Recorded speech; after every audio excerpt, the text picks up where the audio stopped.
Maneuver warfare, or maneuver warfare, is a military strategy that advocates attempting to defeat the enemy by incapacitating their decision-making through shock and disruption. Background. Methods of war stand on a continuum between maneuver warfare and attrition warfare. The focus on achieving victory through killing or capturing the enemy. Maneuver warfare advocates recognize that all warfare involves both maneuver and attrition. Maneuver warfare concepts have historically been stressed by militaries which are smaller, more cohesive, better trained, or more technically able than attrition warfare counterparts. The term tactical maneuver is used by maneuver warfare theorists to refer to movement by forces to gain advantageous position relative to the enemy, as opposed to its use in the phrase maneuver warfare. The idea of using rapid movement to keep an enemy off balance is as old as war itself. However, changing technology, such as the development of cavalry and mechanized vehicles, has led to increased interest in the concept of maneuver warfare and its role on modern battlefields. Concepts.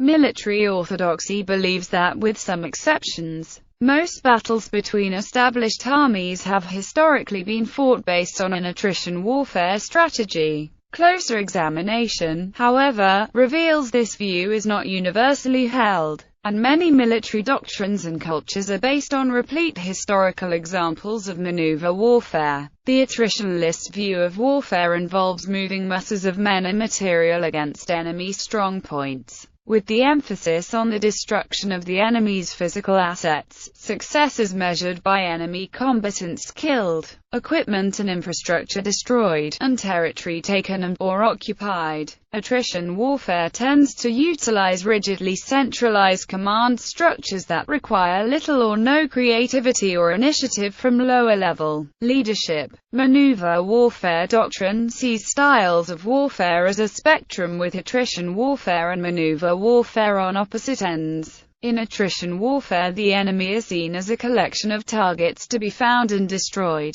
Attrition warfare exploits maneuver to bring to bear firepower to destroy enemy forces. Maneuver warfare, on the other hand, exploits firepower and attrition on key elements of opposing forces. Maneuver warfare advocates that strategic movement can bring about the defeat of an opposing force more efficiently than by simply contacting and destroying enemy forces until they can no longer fight. Instead, in maneuver warfare, the destruction of certain enemy targets is combined with isolation of enemy forces and the exploitation by movement of enemy weaknesses. Bypassing and cutting off enemy strongpoints often results in the collapse of that strongpoint even where the physical damage is minimal. Firepower, which is used primarily to destroy as many enemy forces as possible in attrition warfare, is used to suppress or destroy enemy positions at breakthrough points during maneuver warfare. Infiltration tactics by conventional or special operations forces may be used extensively to cause chaos and confusion behind enemy lines.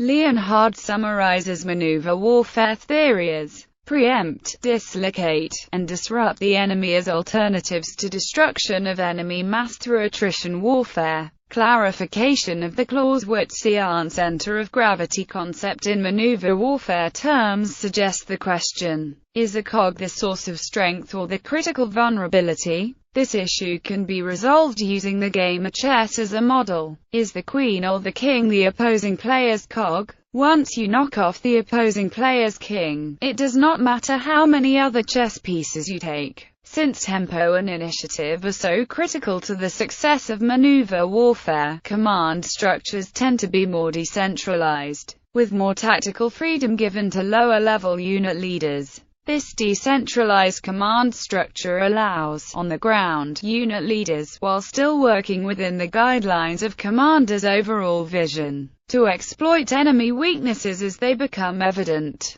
War theorist Martin Van Creveld identifies 6 main elements of maneuver warfare. Tempo. Tempo is illustrated by John Boyd's OODA loop. Schwerpunkt. The center of effort, or striking the enemy at the right place at the right time. According to Van Creveld, ideally, a spot that is both vital and weakly defended. surprise, based on deception, combines arms, flexibility. According to Van Creveld, flexibility means a military must be well-rounded, self-contained and redundant. Decentralized command. Rapid changing situations may outpace communications. Lower levels must understand overall intent. Early examples. For the majority of history, armies were limited in their speed to that of the marching soldier, about equal for everyone involved. This meant that it was possible for opposing armies to simply march around each other as long as they wished, with supply conditions often deciding where and when the battle would finally be fought. In prehistoric times, this began to change with the domestication of the horse, the invention of chariots and the increasing military use of the cavalry. The cavalry had two major uses. 1. To attack and use its momentum to break infantry formations, and 2. Using the advantage of speed to cut communications and isolate formations for later defeat in detail. Perhaps the last and most famous example of this ended with the Battle of Agincourt in 1415. Prior to which Henry V of England avoided combat while marching to Calais to resupply, allowing him to pick the battlefield. One of most famous early maneuver tactics was the double envelopment, used by Hannibal against the Romans at the Battle of Cannae in 216 BC, and by Khalid ibn al-Walid against the Persian Empire at the Battle of Walajar in 633 AD. The retreat of the center of the Athenian and Plataean hoplites at the Battle of Marathon against the forces of Datis in 490 BC and the subsequent pincer movement by the Athenian forces on the flanks used a similar tactic. In this case, the intent was to draw the Persian core forces, Persians and Saqqara-Akhman, forward while the hoplite flanks drove off their opposite numbers and then enveloped the Persian center. Prior to the battle, Datis had re-embarked his cavalry, which substantially weakened his position. Khalid's invasion of Roman Syria in July 634, by invading Syria from the most unexpected direction, the Syrian desert, is also an example of taking enemy defenses by surprise. While the Byzantine army held the Muslim forces in southern Syria, and had expected reinforcement from the conventional Syria-Arabia road in the south, Khalid, who was in Iraq, marched through the Syrian desert and entered northern Syria, completely taking the Byzantines by surprise and cutting off their communications with northern Syria. He used a combination of cavalry movement and fast infantry movement to bring about the defeat of superior forces while they were still moving to their intended place of battle. This allowed his forces to attack where and when he wanted, often giving him the advantage of terrain to disable effective movement by his enemy. Thus he used maneuver both strategically and tactically. Napoleon's fame as a general, and indeed his power base to become head of the French state, was based on a powerful and fluent campaign in northern Italy, principally against the numerically superior Austrians. He cited Frederick the Great as one of the major sources of his strategy. He trained a normal, if rather undisciplined, French army of Italy to be able to move faster than most thought possible. In part this was because his army lived off the land and had no big logistical tail. His ability to move huge armies to give battle where he wanted and in the style of his choosing became legendary, and he seemed undefeatable even against larger and superior forces. Napoleon also arranged his forces into what we today would call battle groups of combined arms formations to allow faster reaction time to enemy action. This is an important measure supporting the effectiveness of maneuver warfare and was copied by von Clausewitz. Napoleon's principal strategy was to move fast so as to engage before the enemy had time to organize,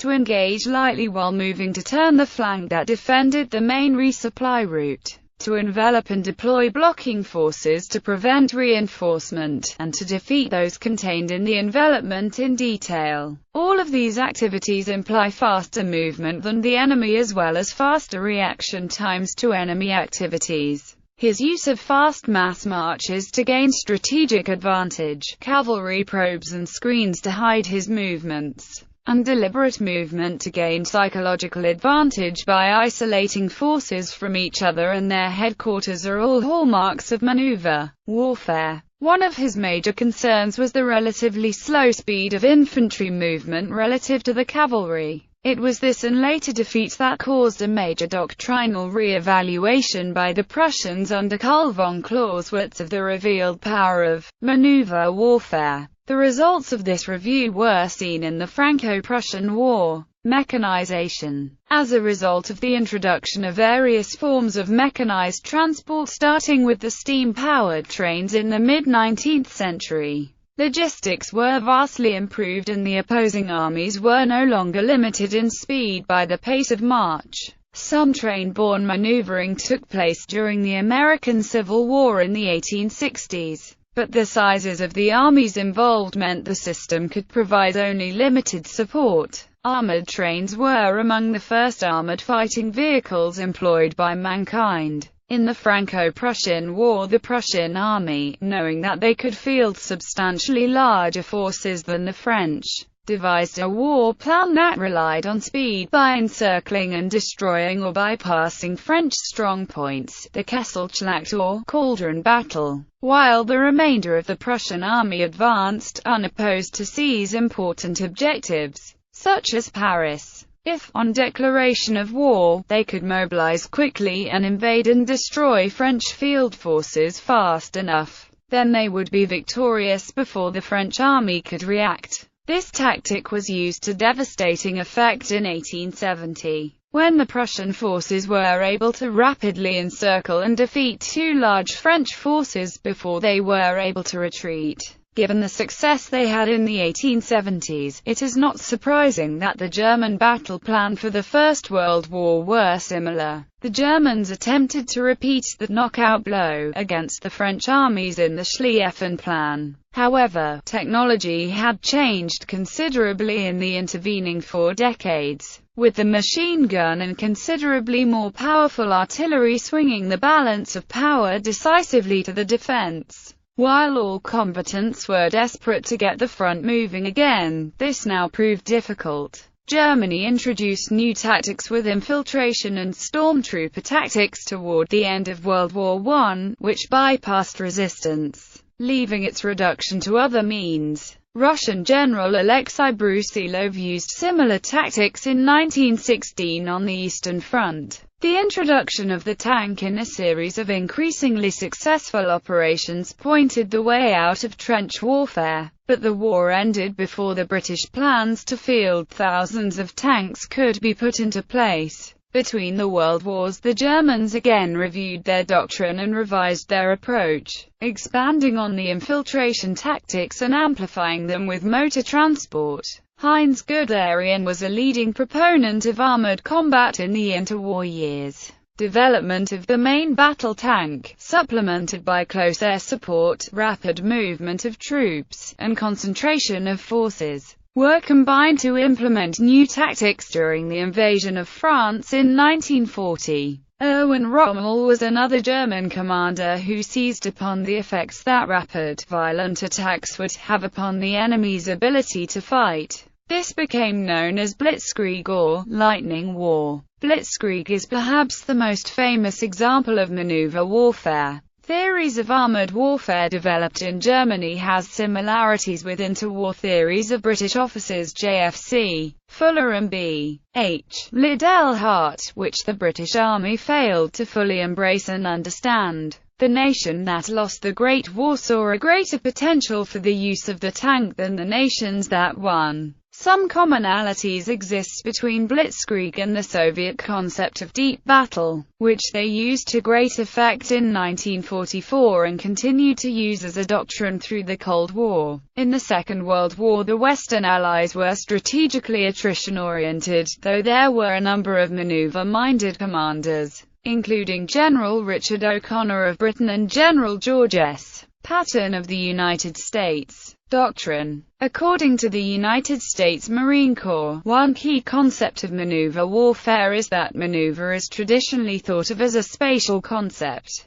that is, the use of maneuver to gain positional advantage. The U.S. Marine concept of maneuver, however, is a war-fighting philosophy that seeks to shatter the enemy's cohesion through a variety of rapid, focused, and unexpected actions which create a turbulent and rapidly deteriorating situation with which the enemy cannot cope. The U.S. Marine Manual goes on to say, this is not to imply that firepower is unimportant. On the contrary, firepower is central to maneuver warfare. Nor do we mean to imply that we will pass up the opportunity to physically destroy the enemy. We will concentrate fires and forces at decisive points to destroy enemy elements when the opportunity presents itself and when it fits our larger purposes. The possibility of a massive Soviet offensive in Western Europe led to the creation of the United States Army's airland battle doctrine. Though far from focusing on maneuver, it emphasized using combined arms to disrupt an adversary's plans by striking through their depth and was seen as moving towards maneuver warfare in comparison to the earlier active defense concept. The airland doctrine was seen by Martin van Creveld as arguably a halfway house between maneuver and attrition. Development of maneuver warfare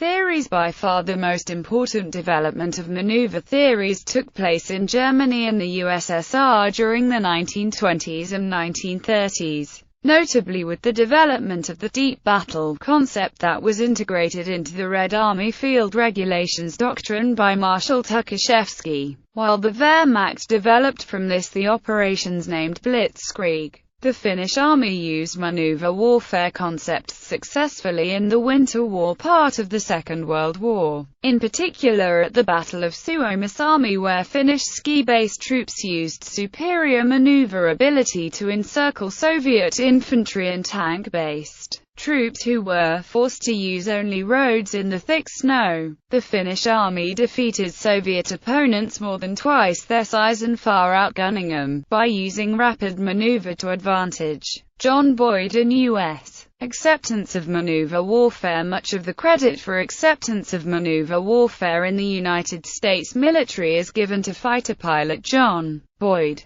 None of Boyd's main ideas of maneuver warfare theory were his ideas alone, but were rather based on his research of military history. Boyd's research began during development of the close air support aircraft, the A-10. Boyd and designer Pierre Spree interviewed Stuka pilots and armor commanders for data regarding tactical information, such as the time required to find and target a tank from the air. Boyd then broadened his research in an attempt to understand the German army's rapid successes against France in 1940. To further understand concepts used by the German military in World War II, upon which maneuver warfare is largely based, Boyd studied Clausewitz, Jomini, and the Napoleonic era. Boyd also studied tactics used by the Mongols, Byzantines and Ottomans. He traced military thought back to Sun Tzu. The basic idea derived was that of a combination of light troops and heavy troops seeking the enemy weak point for a decisive blow.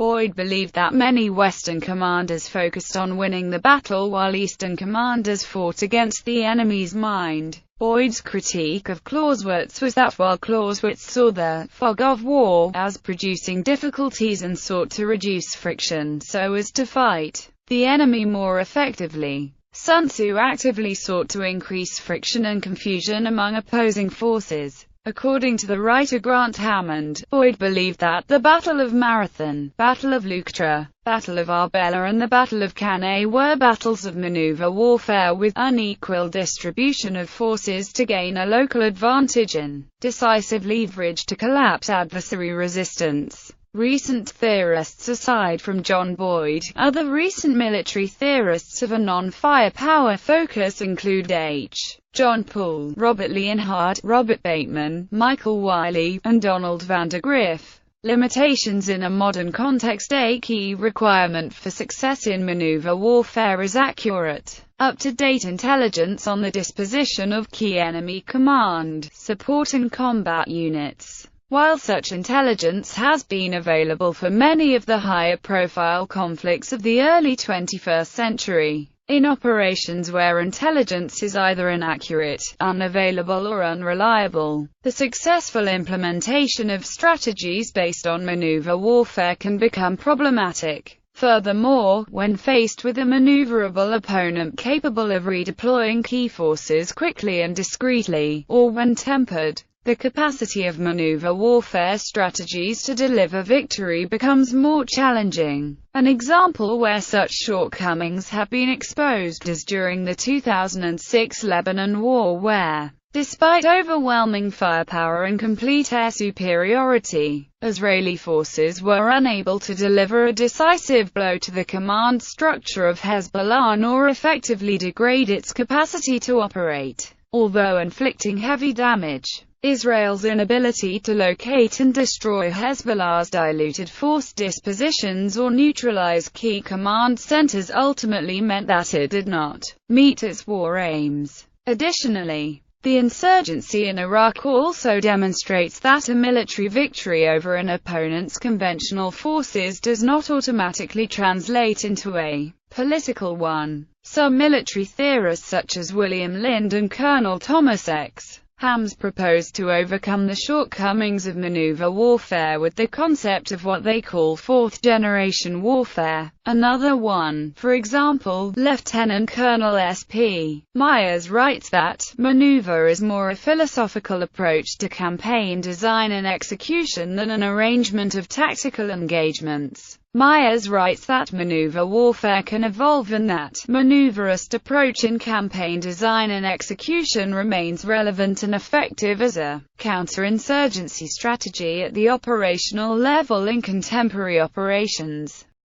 Maneuver warfare, or maneuver warfare, is a military strategy that advocates attempting to defeat the enemy by incapacitating their decision-making through shock and disruption. Background. Methods of war stand on a continuum between maneuver warfare and attrition warfare. The focus on achieving victory through killing or capturing the enemy. Maneuver warfare advocates recognize that all warfare involves both maneuver and attrition. Maneuver warfare concepts have historically been stressed by militaries which are smaller, more cohesive, better trained, or more technically able. Oxy believes that, with some exceptions, most battles between established armies have historically been fought based on an attrition warfare strategy. Closer examination, however, reveals this view is not universally held, and many military doctrines and cultures are based on replete historical examples of maneuver warfare. The attritionalist view of warfare involves moving masses of men and material against enemy strongpoints, with the emphasis on the destruction of the enemy's physical assets. Success is measured by enemy combatants killed, equipment and infrastructure destroyed, and elements of opposing forces.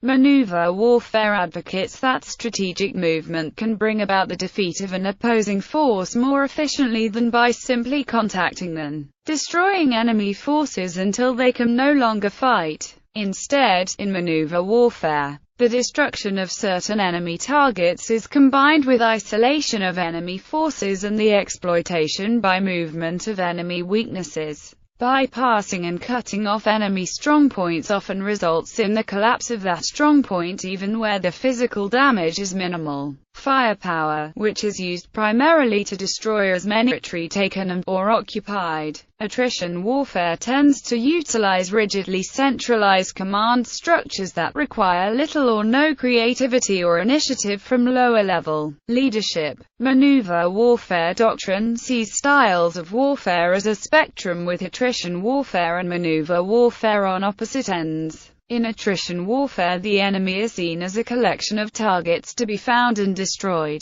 Attrition warfare exploits maneuver to bring to bear firepower to destroy enemy forces. Maneuver warfare, on the other hand, exploits firepower and attrition on key and attrition warfare counterparts. The term tactical maneuver is used by maneuver warfare theorists to refer to movement by forces to gain advantageous position relative to the enemy, as opposed to its use in the phrase maneuver warfare. The idea of using rapid movement to keep an enemy off balance is as old as war itself. However, changing technology, such as the development of cavalry and mechanized vehicles, has led to increased interest in the concepts of maneuver warfare and its role on modern battlefields. Concepts: military orthodoxy.